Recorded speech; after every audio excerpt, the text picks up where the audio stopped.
Janubiy Koreyada issiq urishidan yana bir xorijlik ishchi vafot etdi.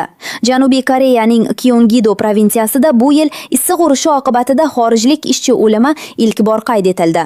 60 yoshdan oshgan erkak Pxyonthek shahri yaqinida ochiq havoda ishlagach, 26-iyul kuni o'z avtomobilida hushsiz holda topilgan. U shifoxonaga olib borilgan, biroq ertasi kuni vafot etgan. Hozircha marhumning fuqaroligi va aynan qanday ishda ishlagani ma'lum qilinmagan. Bu joriy yozdagi issiq bilan bog'liq xorijlik ishchilar o'rtasidagi ilk fojia emas. 4-iyul kuni Chxunchxombukdo viloyatining Gvesan tumanida o'rmon hududida o't o'rayotgan 20 yoshlar atrofidagi Vyetnam fuqarosi issiq urishidan vafot etgan.